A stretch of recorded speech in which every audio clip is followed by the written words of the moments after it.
right. Welcome to Talk Cosmos, the show where Sue Minahan and her panel of guests bring you leading-edge astrology conversations through a journey of soul growth patterns connecting astrology's energetic cycles.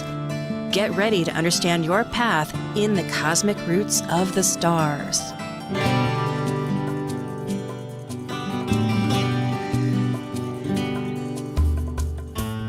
Hello, I'm Sue Minahan, and it's with great joy that I join and greet you today, August 21st, which is just at the very end of Leo, but this is Archetypal Symbols, and we always talk about the following new moon, and guess what? It's going to be very close. It's on the 27th, just before the, anyway, it's happening on the 27th of Virgo, 4 degrees and 4 minutes.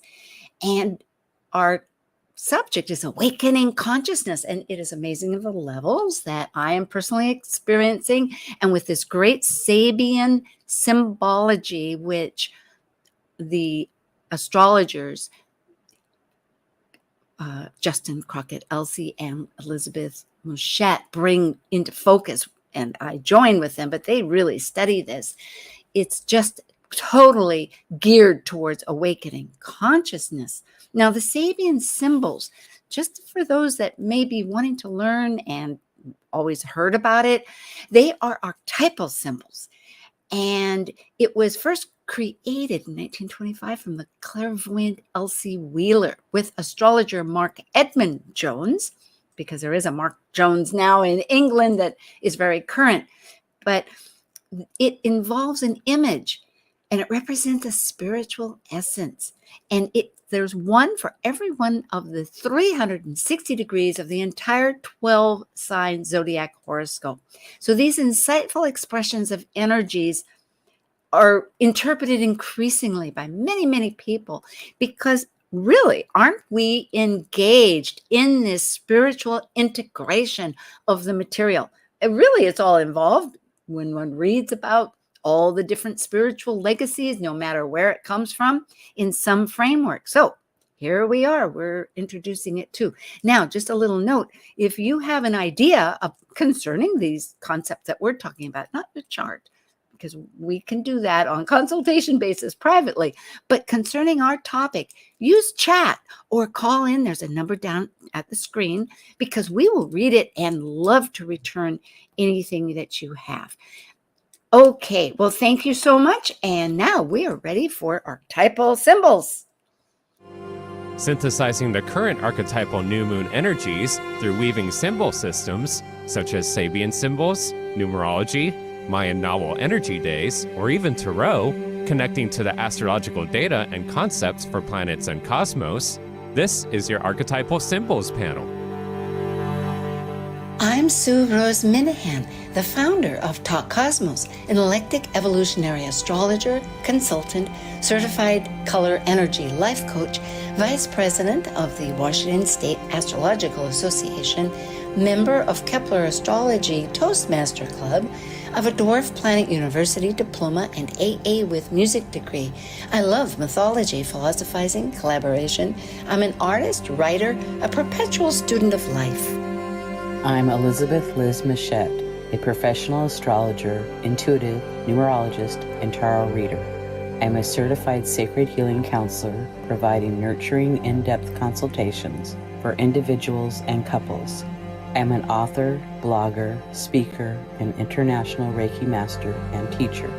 I create safe space in which to explore the deeper patterns of your life, to clarify your current circumstances and help you find your best path forward. And I'm Justin Crockett Elsie, an archetypal astrologer, teacher, and author.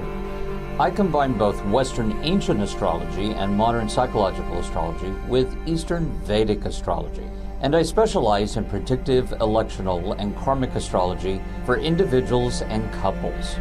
I'm a certified aromatherapist, an essential oil specialist, and an herbalist, and I offer remedial modalities of plants for psychological life issues to empower clients with compassionate healing. I also do in-depth astrological research into arcane astrological concepts, focusing on the mystical, occult side of astrology. Eleanor Roosevelt once said, Yesterday is history. Tomorrow is a mystery. And today is a gift. And that's why it's called the present. Always such a good reminder. Thank you. Thank you, everybody. Thank you, Liz. Thank you, Justin. This is a great treat always to meet. And I had not specified, but just as a tiny intro, that this Virgo new moon, a new moon is when the moon and the sun are at the same degree. And you can't see, the moon blocks out that sunlight. So it's a restart. And in a large perspective, we could say that we're continuing this process of tensions between past and present. And I might add that new moons often offer that great opportunity. And I'm speaking to our audience, not to my panelists, because they have reminded me of this in past times. And so that's why I'm just setting the stage, that if you want to do your vision board, that it doesn't have to be, don't feel pressured. Oh my gosh, I've done it wrong, which is also a very Virgonian concept of perfection. It could be in several days. That light of Diana's bow, that's a crescent. It's actually like a light that's allowing for this to occur, because I will add that part of this process with Virgo is making those, and it's really evident, as you will find out, and I'll let our panelists add to this, that those daily changes in our life that are actually nurturing deeper values.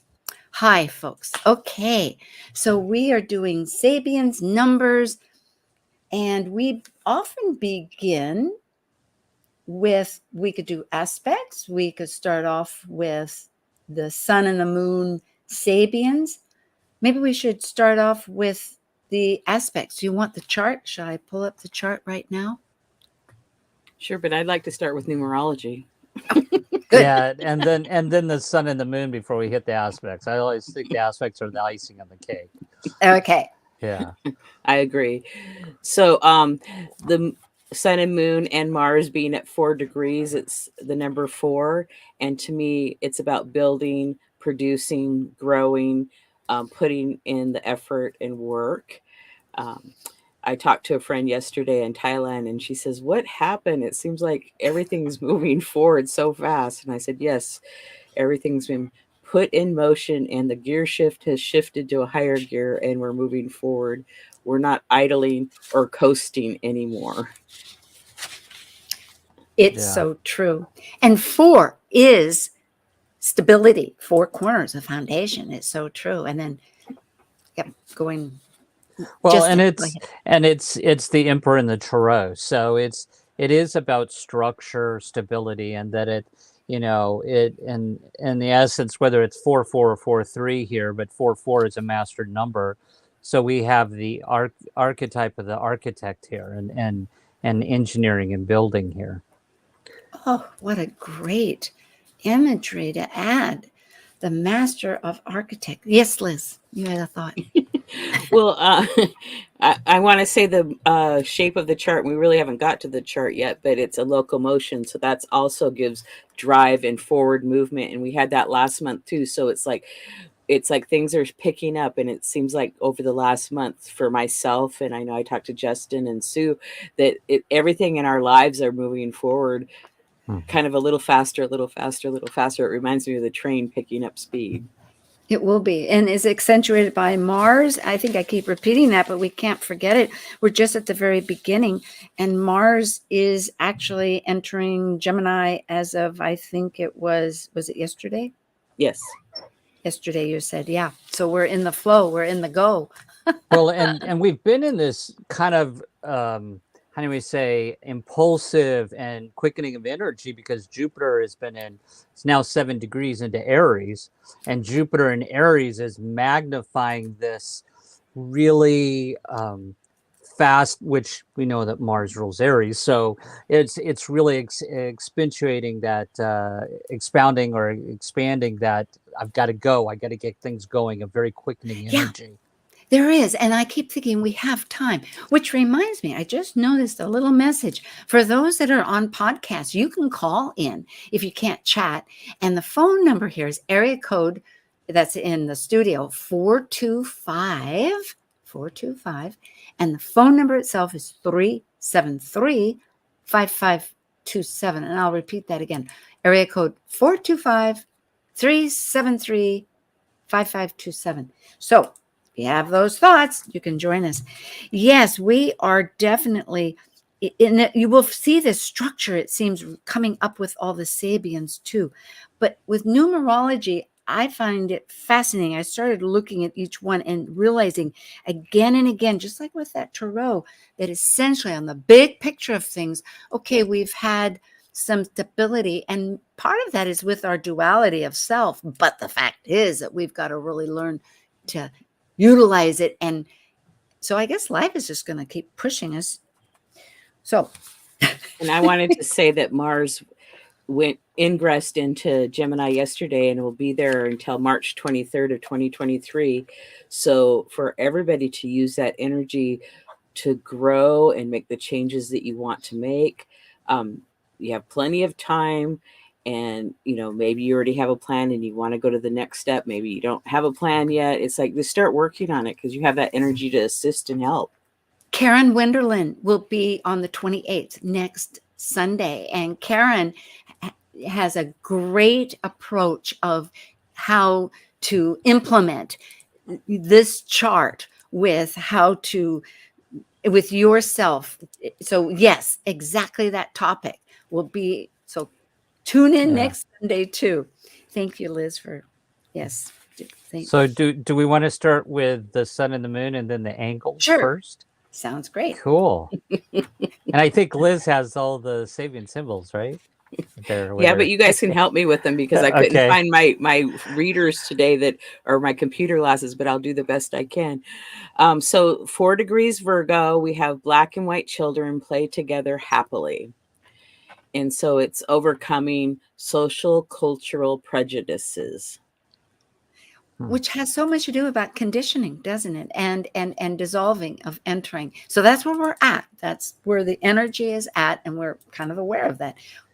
Unless Justin has, where is the Sabian? Well, and I want to say that that archetypal symbol kind of relates to Leo, which is about our relationship with others, and that that fiery energy of creativity, and I want to be a part of everybody, and sort of that partying atmosphere. That's a little bit of that archetypal symbol playing together. Leo rules the fifth house of creativity and children and fun. So true. So yes, thinking it's not just all academic. It's like, yes, the sport of just experiencing, of discovering. True. Moving forward. So 5 Virgo is a man becoming aware of nature spirits and normally unseen spiritual agencies. And this one speaks to opening new levels of consciousness. And that's what we were talking about for our keywords today is awakening consciousness and consciousness awakening. I like to do it both ways because it doesn't feel complete unless you say it both ways to me. And I know this could be maybe just kind of a little bit. I'll just say this really quickly. Yesterday, maybe this is a great time for people to get out in nature and kind of connect, because yesterday I was sitting next to this big lavender bush and there was all these bees around it. And I was kind of focusing on it. And I was like, oh, wow. And I really started realizing some things about bees. And so I think that, kind of some other aspects, which I'll get into later, but I think it's a good time to get out in nature and kind of expound and open our consciousness, Yeah, well, bees are also, I know, part of the Aleutian mysteries. So it's interesting. It's almost like I haven't looked at the totem for it recently, but of course it's busy. We know that. But also this idea of bringing the honey, the nectar into life, and the whole fertilization and going under and rebirthing. It's They're very potent. productive. They don't have choice. Yeah. They all are like automatons, but humans have choice, but they're very productive. They're very just focused. I got to go to this and I got to get that. And very cooperative with each other and doing their job. Yeah. Yeah. Yeah. And then 6 Virgo, we have a merry-go-round, which represents life processes. And, to me, I've been feeling that energy. And I think a lot of people have just like somebody hit the go button. And I think with at least Mark Edmund Jones, no, it's Dane Rujar, but perhaps all of them, and you can confirm this, but it's a matter of on the horse going up and down and pulling the ring.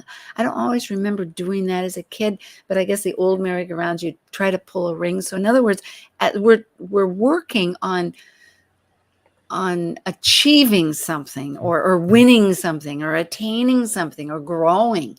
Would you say that too? Oh, yes. On that? Okay. Yeah, I think that's... Go ahead, Liz. I'm sorry. Go Well, ahead. sometimes it feels like we can just be going round and round and round and not getting things done. But then other times it feels like, oh, I'm getting so much done. So, it can go both ways. Okay. Go ahead, Justin. No, I'm just going to agree with you. Go ahead. Let's go for it on the ascendant. Okay. The ascendant and the part of fortune are at the same degree in minutes. So that was really interesting.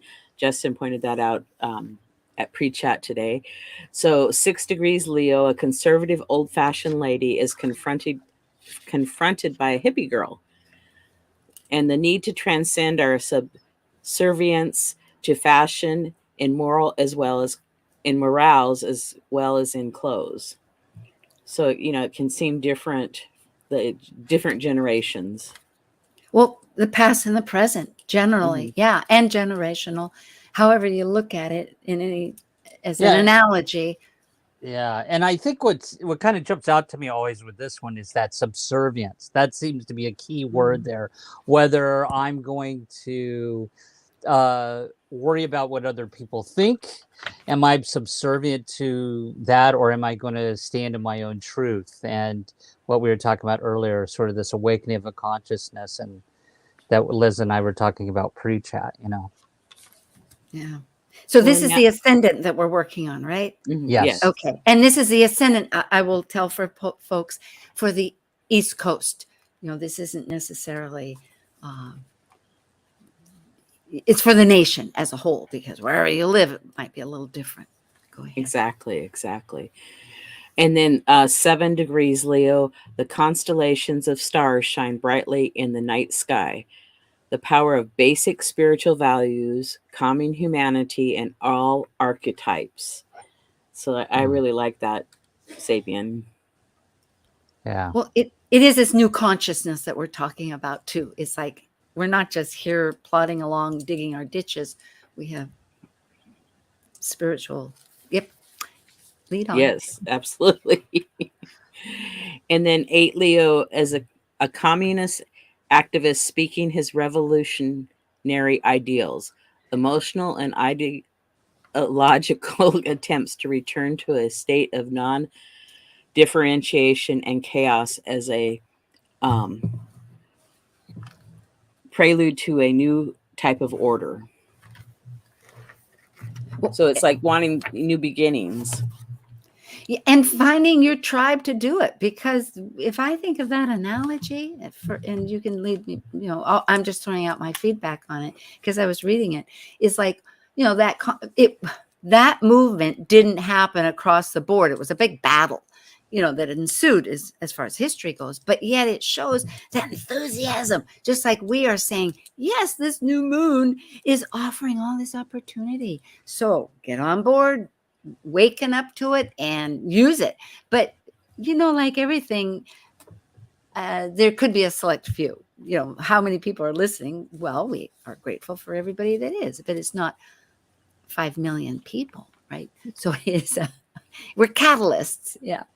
And I was going to say, back to the part of fortune being on the same degree as the ascendant, part of fortune in Leo is really it's showing us really what has to happen in order for us to be happy. the part of fortune from a Dane Rudyard perspective. And Leo, this is really about a very creative period, creativity, and having that engagement with the collective in a creative way, something that has to manifest in the collective as far as a creative to be happy and to be engaged.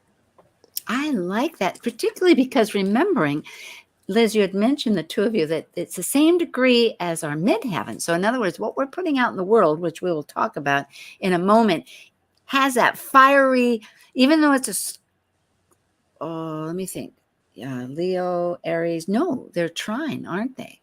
Yeah, they're trine because it'll be in Aries. It's not square. So there's really a good flow going here to be creative and playful, like you're saying, Justin.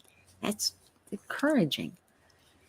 If we're going to make improvements with Virgo, we can, I don't know about others, but with my own Virgo, I can begin to get task-minded, thinking, oh dear, but it can be play. It can be, go ahead, express. I wanted to mention that we're mentioning 3 Sabian symbols, and so you could associate it with the past, present, and future. Linda Hill does it as the quest and the now, and no, it's the karma, and then the quest, and then the now, I think.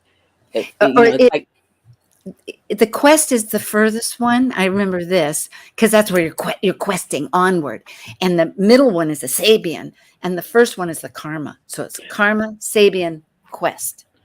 Right. I like your past, present, future, just not to get so. Or what we've just come from, where we're at, and where we're going to. I mean, so I just wanted to mention that to the audience. Good point. So if they're wondering why we're mentioning 3, and sometimes we'll just mention 2. So, which would be for folks to know the Sabian and the quest. If we do just 2, right? In other words, we've rounded it off. It's always to the next number, which I didn't mention. Yeah, and actually I found that rounding off, we lose a lot of information. I think that's been a misnomer in the collective. I think it got out there initially. People thought that you always needed to round off in astrology, but you don't. We're actually are at 4 degrees here, 4 something. So we look at the 4 degrees, right? And so, and I like Liz's thing, what we bring into this, where we're at present, and where we're going, Yeah. But with that in mind, if you have 2, Liz, then you are rounding it off, right? Because the Sabian's always been that. In other words, qualify what the 2 would be, because later on we'll just have 2. Please. Well, the 2, how I did it was of where we've come from and where we're at now. I didn't do the future one because some of them are really slow moving, or it's the node. Okay, very good, very good, very good. Okay. And to people's things, if you got it at 0 degrees, then you'd want to go back to the 30 degrees of the prior sign. So there you go. Thank you, Master. Okay, so we're going to go to the midheaven now, because that sounds like a good spot to go. And at 24 Aries, blowing inward by the wind, the curtains of an open window take the shape of a cornucopia, open to the influx of spiritual energies. So that's kind of cool. When I open my windows, I'm letting spiritual energies in my house, because I love my windows open even in the winter. Yeah. Yeah. That happens to be my North Node, 24 Aries. I thought, how interesting. Yeah, the whole thing. Okay, and then 25 Aries is the possibility for man to gain experience at 2 levels of being, a revelation of new potentialities. Yeah, because we're dual people. And I suppose, too, with the idea that later we'll realize that with Virgo, of course, is ruled by Mercury. And anyway, it's a duality. Go ahead. Thank you. Okay, and then we have 26 Aries, a man possessed of more gifts than he can hold. Obsession by potentiality. So it's like really talking about the potentials. In the midheaven represents, it's on the doorway of the 10th house. So it is about our potentials out in the world. And I wonder, I have a question to ask both of you. Do you think then that is, let's say there is all this excitement about letting in all the spiritual energies, which the whole chart's speaking of too, and this concept and awareness that, we're here as mortals, we're bringing in spiritual of another dimension of that has the bigger picture in different ways, and et cetera, whatever, the two levels. But the problem is with all this abundance of potentiality, I suppose that in that process of the duality or the two levels, that it's a matter of releasing. Yes, it gets back to that process too. Would you say, or just transmuting? By releasing, I mean, in transmutation, something goes away because it shows that holding more than one can possess. Or are you not focusing on that? The obsession by potential. I find that these three kind of more relate to an awareness of that was just not me. It's where there's other realities, and being open to other spiritual influx of energies, seeing reality at two different levels, and then sort of seeing all your options and having a greater awareness. I tend to find in a client's chart with that 26 degrees, a person is usually kind of sees all different options, and it's sees all different potentialities. So there's a little bit of a needing to focus here. But this seems to all go back to our central thing about awakening consciousness. Seeing two different levels of reality or experience, and open to energies, and seeing all potentialities that I'm not just Justin, you're not just Liz, we're just, that's only one part of our greater soul. You know what I mean? That's what I've seen it as. I don't know. Beautifully said. Thank you, Justin. Well, That's I think great. both of you did a great job. I mean, they're both right. I mean, there's no wrong. Oh, no. Absolutely, I asked, yeah. and I don't even see it that way. I see it like a refinement of energy to kind of retweak things. It's like everything. I agree. I agree. Yeah, with so you. it's totally, it's great. I really appreciate it. And we are at that momentous time where it's a good conclusion, because we need to part for a brief moment. And we'll be right back with Archetypal Symbols panel with Elizabeth Mouchette and Justin Crockett, Elsie, and myself, Sue Minahan, Talk Cosmos, Archetypal Symbols. We'll see you. Thank you.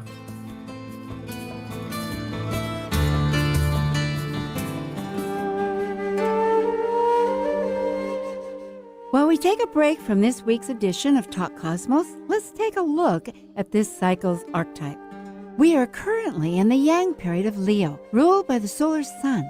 Having departed from a cycle based on the internal process of emotional attachments requiring security and safety, the energy of Leo externally manifests our legacy through children and artistic creations. As a fixed Yang fire sign that desires to ignite actualization, Leo the lion takes the risk to generously exhibit love and welcome all to share their stage with joyous pleasure for living life. Most people go through the motions of living but are actually only existing. At some point, when the feeling of exhaustion or emptiness is loud enough, questions begin to arise. How do I begin to find my way back to myself? Who am I? How do I heal? These questions are crossroad points in a person's life. Come reset, relax, and rejuvenate to your best self on August 23rd and 24th. Start your journey of healing at this 2-day virtual event focused on working with fear. Immerse yourself in meditation, color therapy, astrology, and much more. Presented by Padma Life Coaching with Marie O'Neill. You will receive items to support your energetic journey. Our practitioners are waiting to work with you. To learn more and to register, go to virtualhealingretreat.eventbrite.com. Don't wait, register now. This is Martha Norwalk every Sunday morning beginning at 9 a.m. Thanks in part to NewProSupplements.com, we cover the world of animals. This week, August 28th, it's an encore presentation, so tune in to hear our last healing show with Dr. Nels and Linda Rasmussen in the studio. Together, they helped callers and their animal friends with emotional, behavioral, and physical issues, and you can receive a surrogate healing just by listening and follow along. So join us for Martha Norwalk's Animal World Sunday morning, 9 a.m. to noon, right here at Alternative Talk, AM 1150. Talk Cosmos brings you leading-edge astrological conversations with hour-long programs each week on KKNW. The show goes live every Sunday from 1 to 2 p.m. Pacific. Talk Cosmos weekly programs are also available to watch live on Facebook and YouTube, along with daily chats throughout the week on the Talk Cosmos YouTube channel. While you're there, make sure you click like and subscribe buttons so you can get the full Talk Cosmos experience. Or, if you'd rather listen to the show archives with audio only, the entire podcast collection since 2018 is available on most podcast carriers. So, grab your coffee, tea, or kombucha and enjoy the show. Make us part of your daily routine. Alternative Talk 1150. Well, hello again. And this is Sue. I have just to remind folk that if you want to use the chat, ask your questions. And also the phone number is 425 area code 373-5527. And it's down there at the bottom for those that hopefully can grab that. Also, that we have another panel, Kaleidoscope Visions, and that particular panel is in a process of doing a mini transit reading with a chart, and the person is present. They're not visual, but they come in later. So if you want to participate with that, please email info@Talk Cosmos, or just go online to the Talk Cosmos website, which has everything there, and contact me. We would love it. You have to sign a waiver, and your data is kept confidential. So that would be super. And last, I want to ask both Liz and Justin if they have any activities. I know, and I'll jump, I know Justin and I are participating with Marie O'Neill's virtual healing, starting Tuesday. So there's still room to sign up. I don't know about the swag bag, but possibly it's really nice. It's a nice little thing to have. So that is, and I believe you can go to Marie O'Neill or Padma Life. I was going to have that right down. It's life coaching, I think. Yes, life coaching. Yeah. And she's on Facebook also. It's through Eventbrite. But if you want that and you can't find it, email me and I will. Or she's also one of the guests generally on Talk Cosmos, so you can find her through the bio section on Talk Cosmos.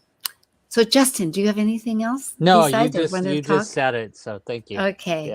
Yeah, it'll be quite exciting. It is, and I'm sure Liz will be involved with another one in future. Liz, do you have something that you wanted to add? No, you're doing the book club. Go ahead. Oh yes, I'm doing the Washington State Astrology Association book club. It's on the second Thursday of the month at 6:00, and it's free. So if you find Sue's email, you can ask her, or you can do Washington State Astrology Association, Google it, and the information should be on their face or their website page. Yeah, because it's open to everybody, and we're just beginning. And the book is, what is the book? It's by Sparkly Cat or something. It's Post-Colonial Astrology, Alice Sparkly Cat, and we're doing chapter 1 on September 8th at 6:00. So join in the discussion. It'll be a lot of fun. Yeah, it'll instigate ideas. It's just a great time. That very great. good. That sounds really Yes, great. we've enlisted you, Justin. Hopefully we'll all make that. So, okay, well, back to the future as it is. Let's bring up yes, thank you, Nathan. So here we have the great chart and showing, and this particular date would be, well, let me just review that. Today is the 21st of August, still at the very end of Leo with the sun. Tomorrow, the sun enters Virgo. And on the 27th, which is next Saturday, there will be this new moon. Now, next Sunday, of course, we have Talk Cosmos, and that's why we're addressing this new moon energy, which can be ahead of the time, always. So we've gone through the Sabians, but we're okay. So I think where we're at is a bit of the aspects, correct? We want to talk. Yes, the sun and moon are square to Mars. And you have an arrow to Mars in the 11th house and an arrow to the sun and moon in the second house. And then the sun and moon is also square to Saturn in Aquarius. And that's Which in the seventh which house, I believe. So we have a and T-square. right, and astrologically that means tension between the will and emotional structures and our actions. And I think the interesting part here is Vesta, because I think of it as hearth, but the Sabians illustrates a deeper context even than just hearth. Yes, yes. And so there's always adjustments to be made, in my opinion. So we'll do the Mars at 4 degrees Gemini.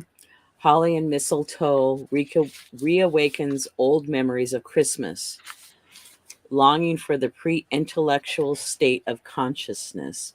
So, it's like a lot of these are speaking of consciousness and spiritualization. And it's just very interesting that there's this repeat pattern going on. Liz, when I read that about Mars, because Mars is so active in our lives and it's starting like right now with this new moon at this degree of 4 also, that to me, when I read that, the code word was nostalgia, because when I think of, so there are times I admit that part of the struggle here is remembering perhaps the ways of earlier consciousness that seem to work, but really it's a matter of discarding that, or at least allowing the new, because Mars is action. It wants, and in Gemini, it wants ideas. It's going to keep pushing for that new. Well, I was going to say, Mars is our mojo, our drive, our assertiveness, and there's a little bit of, I saw in the holly and mistletoe thing sort of this. It says, I think the word longing there is a key word. It says longing for a pre-intellectual state. So there's sort of this drive or desire for, and then because it is in Gemini. Mars and Gemini, for everybody's listening, is if anybody has Mars and Gemini, tends to be very sociable. It's about communications and reaching out to others and ideas. So I think that plays into that, the desire for connection intellectually, Thank you. And so then Liz, go 5 ahead. Gemini is a revolutionary magazine asking for action. Explosive tendency of repressed feelings and root emotions. So to me, I would say, like, try to find a way to release pent up emotions in a constructive way, whether that's to write about it or go through rocks in a creek or a little river, or however you might do that, because everybody Well, has Mars different does ways. like an action. That's true, but possibly too, I was wondering, and Justin will add, going to the next one, which could be channeling those ideas. In other words, you're right, either physically do something or creatively direct something. Right. And I totally agree with both of you. And just to kind of the numerology, 5 degrees, 5 can be a little chaotic. And I think that's what we're seeing here, sort of this chaos of feelings and emotions. The Mars and Gemini, it's sort of the dog that sees, ooh, shiny object over here. Ooh, shiny object over here. It's a little bit all over the map, right? And I totally agree with you that 6 tends to maybe focus it. Right. Because Mars likes to know what it can do. I mean, it's not like Capricorn that has a structure, but once it has an instinctive action. And so giving it some direction there, or creating, opening up avenues. Like, Focus. Yeah. yes. Thank you. So 6 Gemini is workmen drilling for oil, an eagerness for knowledge, which ensures wealth and power. So that, desire for something, it's like using that energy in a constructive way. Yeah. Yes. Yeah. So and then the sun and moon opposition. No, we don't want to go to that yet. We want to go to Saturn. Or do we want to go to Vesta? I mean, Vesta's in this square, or do we want to go to where the ruler, Mercury? Because all these things are synergetic. But in that tension-oriented, Mars is trying to negotiate with these feelings and this newness and this direction it's going on an intellectual basis, not to get overloaded with frustration, but channel and get directed. So it's incorporating that will of us, and it's going to Vesta, and Vesta Well, seems like go ahead. Well, I was going to say there's a grand trine there. There's that Mars. You were talking to Mercury. Mars is and Mercury are trined, and Okay, let's go there. And then Mercury is trying to Pluto. So there's sort of where we're talking about this intellectual conceptual energy that's happening. That's all air right there. And so you brought up Mercury being very prominent in the chart here. I think it's a very positive thing. And when we're talking about transformation, as you were saying, and awakening the consciousness, there's something about changing the way we're thinking here with Pluto, Mercury, and Mars. Yeah, and Pluto, even though it is still in Earth, it wants transformation. So what a gift to have that flow, that it's saying, okay, Mars, if you've got new ideas to come to me, yeah, we can change this ground. We can make it a field for food instead of just roses. Okay, so we're going to do Mercury at 1 degree Libra. In a collection of perfect specimens of many biological forms, a butterfly displays the beauty of its wings, its body impaled by a fine dart, the immortal archetypal reality that a perfect and delicate life reveals. Immortality. Mm-hmm. Okay. And then 2 Libra is the transmutation of the fruits of past experiences into speed realizations of the forever creative spirit. Repolarization of inner energies leading to a creative centralization of consciousness.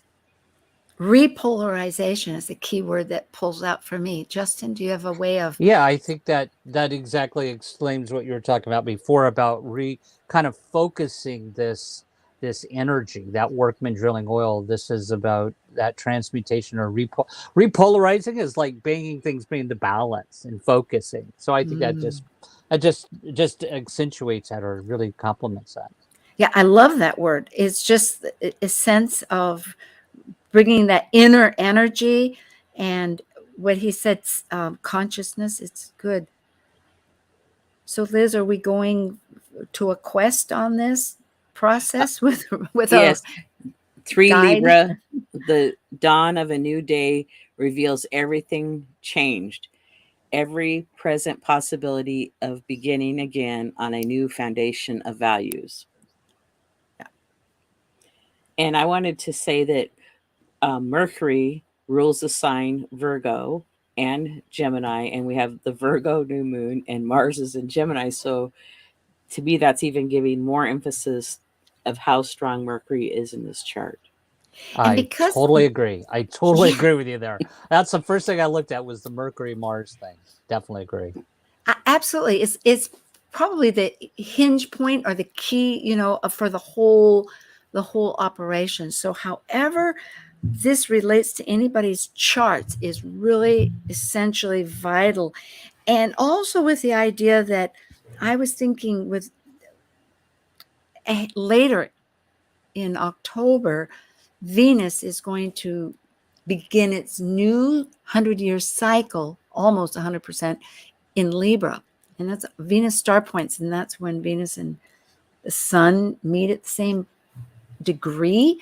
But it's a whole energy process that is like another backbone of our consciousness that we're motivated from.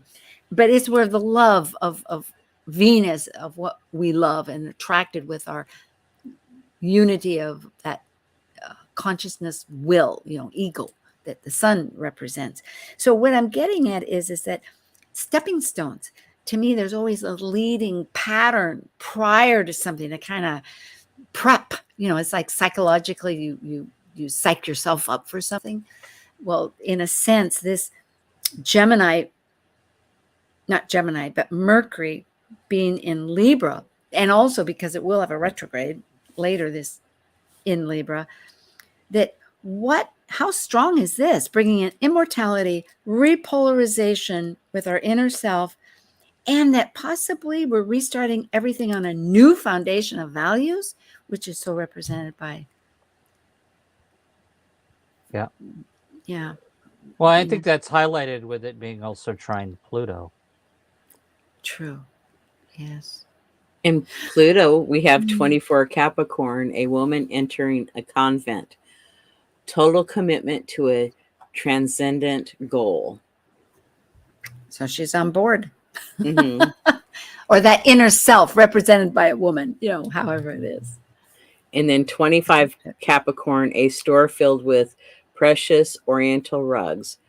Use of cultural and artistic processes as a means to enhance personal comfort and appearance.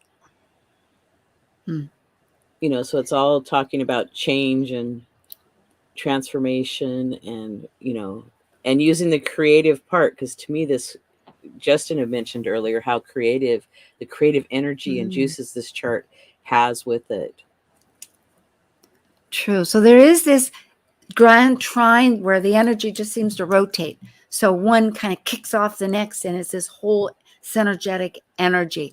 But back at the ranch, there's also a big square. So there's some tensions that are knocking us down that we want to overcome and resolve, which are constructive things, not on a negative tone. I was going to say for the audience too, I was just thinking, Liz and Sue, that maybe for those maybe new to astrology, know that trines represent an easy flow of energy, and that squares represent a challenge or something that we have to restructure or change. I don't know if that's the way you would describe them for our I love audience. It. Yeah. I love it. And again and again, people recognize that without a square, people don't necessarily progress. So to look at them as a friendly attribute to, as you say, a challenge, that's all. It could be to restructure something, change, right? Yeah. Yes, indeed. So here we have the new moon in 4 with the Emperor, master number 44. I pivot back to that. I think, isn't this super? Playing around, figuring out how to make these changes from what one knows culturally that there's for this new foundation. Did you want to talk about the fixed grand cross? We better, yes. Okay. So all the players are Venus in Leo, Hygeia in Scorpio, Saturn in Aquarius, and the North Node in Taurus. And Uranus is also in Taurus because the North Node and Uranus are still close to each other. So with Venus at 19 degrees Leo, a chemist conducts an experiment for his students. Inquiring into the hidden process of nature, the human mind experiences the thrill of discovery. Well, that's a good thing because it's fixed. So they must be pretty excited. Yeah. And then 20 Leo is a houseboat party, enjoyment of temporary freedom from rigidity, structured social behavior. And that's for Venus. We're talking about Venus, of our values, of our survival that rules both Taurus and Libra. Okay, well, we don't have too long here, folks. We have about 8 minutes or less than that. Go ahead. I'll just listen up while you. Okay, we can go to Hygeia at 15 degrees Scorpio. Children playing around 5 mounds of sand. Early steps in the development of the mind, seeking to be attuned to the higher levels of human evolution. 16 Scorpio is a girl faces breaking into a smile, reaching out on the parts of heart to new experiences. So Hygeia, let's give a kind of a snapshot. It's our health, right? It's how we're improving the better, the health. It can be the bad, it could be the good, but it's concerning health. She's the daughter of Eclipsius, I think, and that. Or the So, health of whatever sign she's in. So when we look at yeah. the polarities of whatever sign it's in, it can represent the downsides or the upsides, you know. And so Hygeia right now, and Hygeia, as you can see on the little map over there on the left for those people, but it's down near the south node, very close. So it's a matter of releasing that shadow work in this tension-oriented thing. So Liz, partly when you read it, which is great, but giving a little idea about, okay, it's hidden energy. And so what's the take on that? What are we releasing? Well, I would say that it's healthy Please? to smile and laugh. That's helpful for your health. I mean, because it could be mental health, but it could just be anything. It's like to, sometimes laughing at ourselves can change a lot. It's true. It does take a different direction. Well, I agree with her. I think you hit the nail right on the head, because if you look at all the Sabian symbols you read so far, how many of them have archetypes of children in them? And Leo rules children and fun and creativity. And I think you're spot on that that's one of the doorways of opportunity of breaking through this square, is to look at things from a childlike mind and a creative mind with joy, like you're saying, Liz. Mm-hmm. And then we'll go to Saturn in Aquarius at 20 degrees. A large white dove is bringing a message, the answer of spiritual agencies, sustained and victorious individual efforts. So it's like, pay attention to the messages that you might be receiving or seeing, and like, don't, have your blinders onto them. And then 21 Aquarius is a disappointed and disillusioned woman courageously faces the seemingly empty life. The capacity to meet emotional upsetting experiences in human relationships with strength of character and personal integrity. So again, that's smiling and having fun, and maybe watching children play would be very helpful in that situation. Good memory for both of you to bring up the fact that if we're looking at any challenge, and although yes, one might be in this energy or that to look at all of it. And we are talking about, on a national basis, at least on this chart, a Leo ascendant, and also that Venus itself is in Leo. So yes, both of them speak of that need of the laughter. And other archetypes talk about the laughter too. So I love what you're both saying. It's good. And then the last corner is the North Node at 16 Taurus and Uranus at 18 Taurus.